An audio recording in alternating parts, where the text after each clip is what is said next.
I rise to support the address of thanks to President Tharman's speech at this Parliament's opening. President in his speech spoke of Singapore being at a critical juncture in our history as we celebrate SG60, and the importance of how we must remain resilient and inclusive, embracing the we first mindset, even as we navigate a turbulent world and transform for the future. Indeed, Singapore's story has been remarkable, characterized by a silent defiance. Firstly, defying the odds of history. When Singapore became independent in 1965, many doubted our survival. We were a small nation with no natural resources. Deep social divides, racial riots, and hostile neighbors could have torn us apart. Yet, we defied the odds. Through grit, unity, and foresight, we transformed ourselves into a thriving economy and a cohesive society that we are proud of today. Our early generations refused to be defined by limitations and built a nation greater than the sum of its parts. Then, defying the odds of deglobalization and a turbulent world. Today, the odds we face are different, but just as formidable. The global order is shifting. Major powers are contesting influence, and the economic climate is more uncertain than ever. Following the Cold War, Pax Americana shaped the international order, building institutions, establishing rules-based international order, and delivering a long period of relative stability and prosperity. Yet, concentration of power carries risk. If a single hegemon ceases to act as a steady, rules-based steward, the global system can be destabilized. Recent trends, from abrupt policy shifts, perceived abandonment of allies, sudden tariff escalations, and weakening of multilateral and international bodies have exposed those vulnerabilities and heightened geopolitical uncertainty.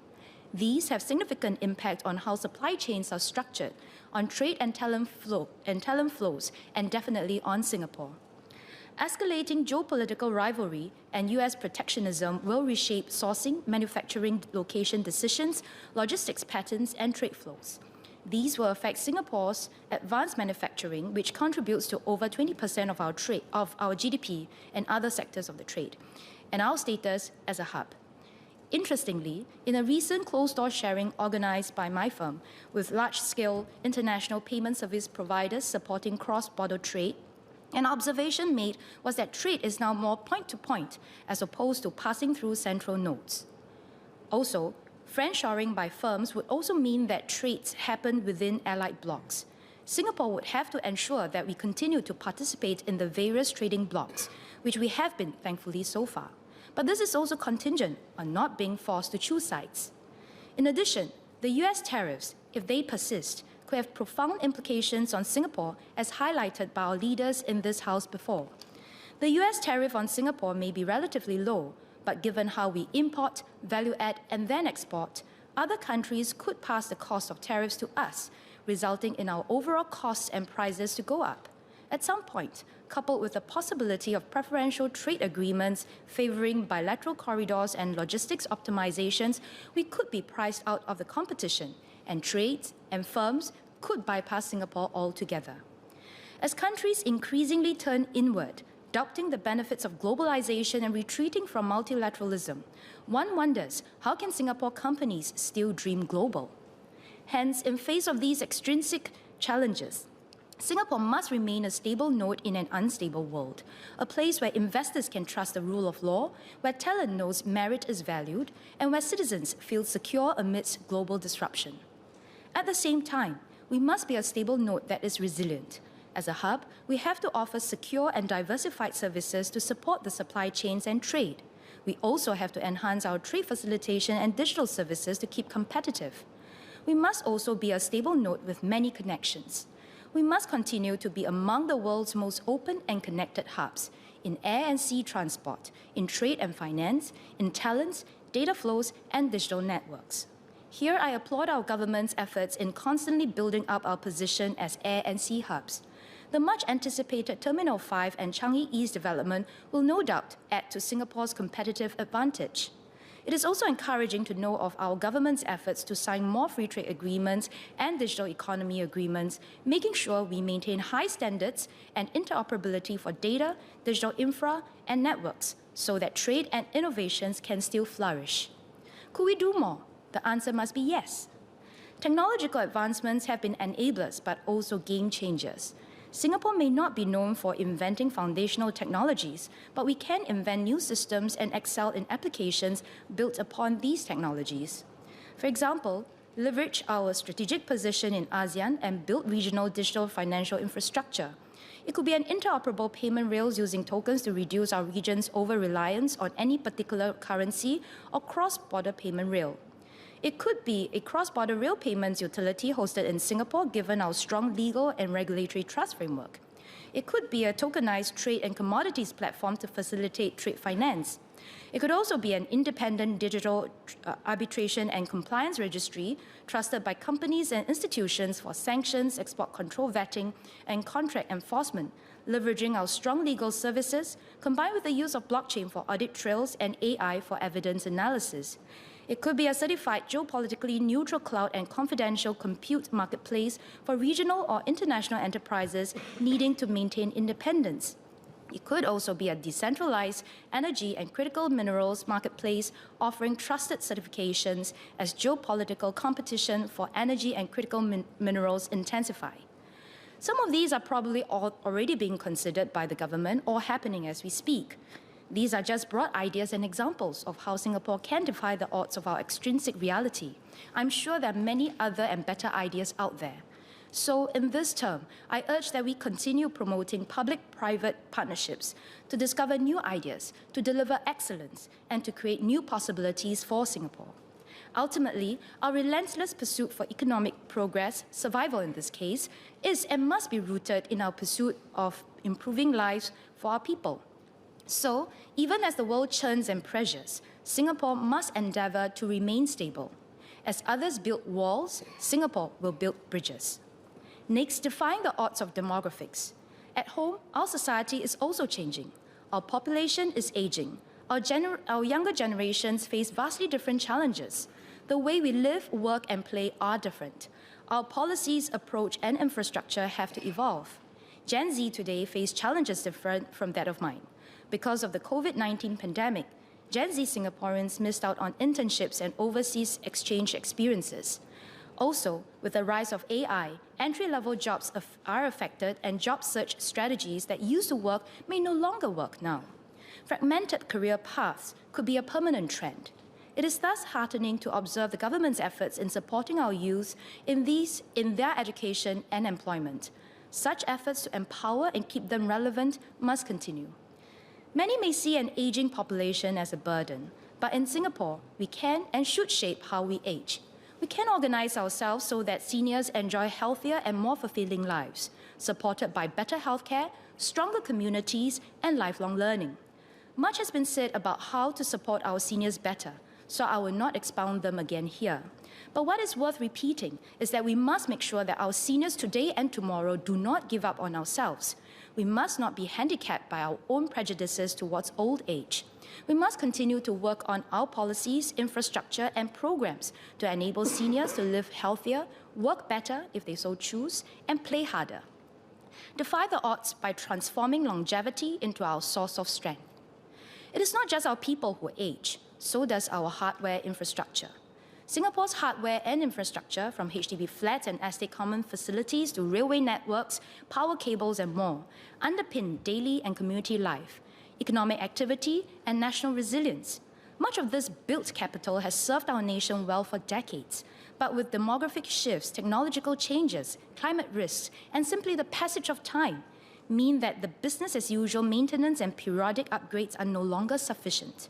Singapore must refresh existing hardware and infrastructure more intensively and build new, future-ready ones to sustain living standards. Firstly, with age comes wear and tear. Pipes, lifts, wall ceilings, and other components in flats and housing precincts suffer wear, obsolescence, and greater fault frequency. Worse, if they happen together. For those of us who have mature housing estates, we will know that the lifts cannot last till the recommended 28 years. Our town council, for example, had to bring forward the replacement of over 100 lifts in McPherson because it has come to a point whereby the lifts just kept breaking down, no matter how much we maintain the lifts. Our rail lines, signalling, substations, and power distribution networks could face the same challenge. Hence, deeper interventions and bigger budgets are to be expected. Secondly, as our demographics shift, demand patterns and standards will evolve. For example, an aging population means greater use of lifts, means more sheltered walkways with more benches needed for resting along the way. With the move to using more electronic vehicles and eventually autonomous vehicles as well, more charging stations and other infrastructure will be needed, and so space and power allocation have to change. Overall, planning norms, quality standards, and budgets will have to change. Thirdly, climate changes will add to the challenges we face. Higher temperatures, more intense storms, and rising sea levels can accelerate material degradation, strain our drainage and power system, and increase the need for backup and emergency response capabilities. Taken together, Singapore must take a strategic approach that treats infrastructure as long-lived systems requiring continuous investment, greater use of digital solutions for better oversight, and periodic deep renewal.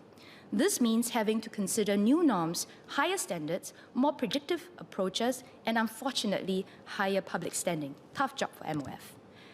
Though refreshing or building new infrastructure is not exactly defying the odds, it is important because the right built environment can free us from everyday friction, sharpen our focus, spark creativity, and unlock our best performance. In Chinese. 尚达曼总统在国会开幕的致辞中指出，新加坡正处于一个历史节点，纵使世界动荡，不确定性不断加剧，我们必须保持韧性与包容，以稳健的步伐前进，面向未来。新加坡的故事本来就不平凡，而这种非凡来自国人不服输的沉默意志。我们不服输，在历史的逆境中崛起。先辈们不让环境局限我们，靠着毅力、团结与远见，新加坡成为今天让国人自豪的繁荣经济与和谐社会。我们不服输，在去全球化与动荡世界中，我们要努力突围。今天我们面临的逆境不同，但同样严峻。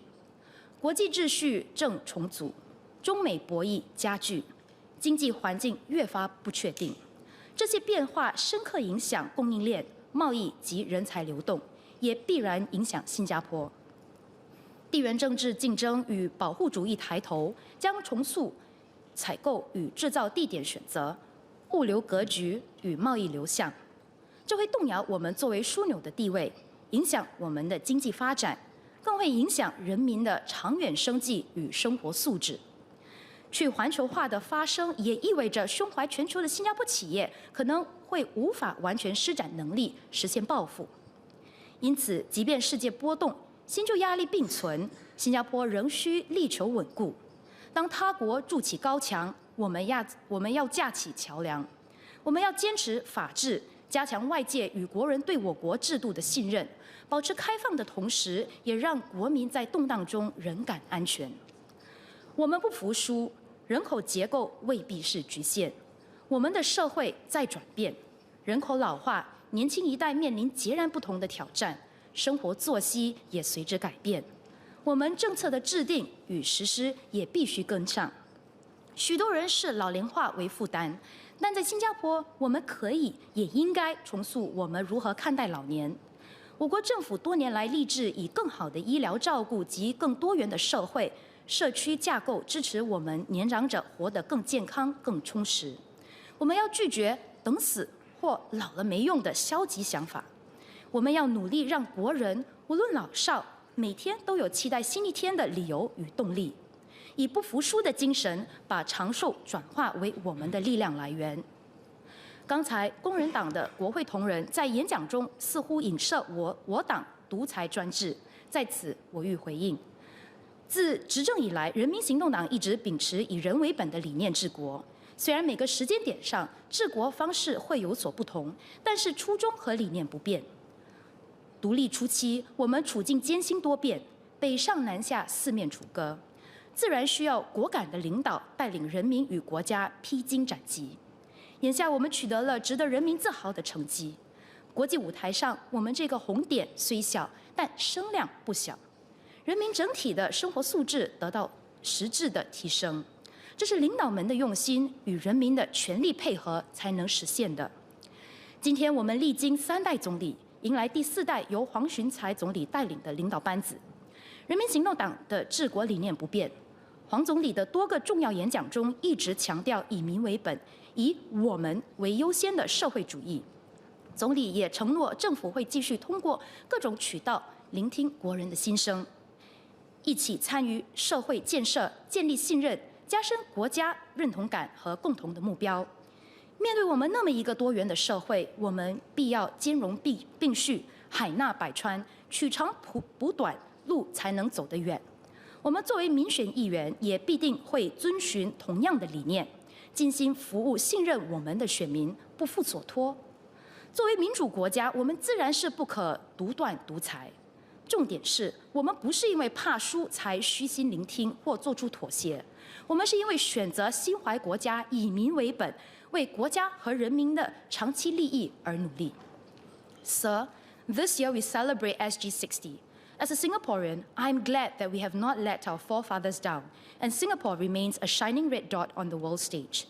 Yet, as President Tharman reminded us, Singapore now stands again at a pivotal moment. A nation tested by history, by the turbulence of a shifting world, and by profound domestic changes. Singapore has always risen to respond to challenges time and again through our openness and resilience, through our long-term planning and willingness to take actions, through our resolve, grit, and unity. And it shall be no different now as we mark SG60. At this point, I would also like to take the opportunity to thank the residents of McPherson and the broader Marine Parade Braddell Heights GRC. Thank you for your trust in us, in me, so that we can continue this journey together, so that we can be your voice in this house. We have grown together for so many years in the past. We have overcome many different and difficult moments, including the COVID-19 pandemic. We have together come up with new ideas to strengthen our community, to better our services, to deliver community good for the broader community. We have raised funds, crowdsourced for ideas, and I believe that we'll continue to grow stronger together. And so in conclusion, we have defied the odds then, we will defy the odds again and again. I support the motion.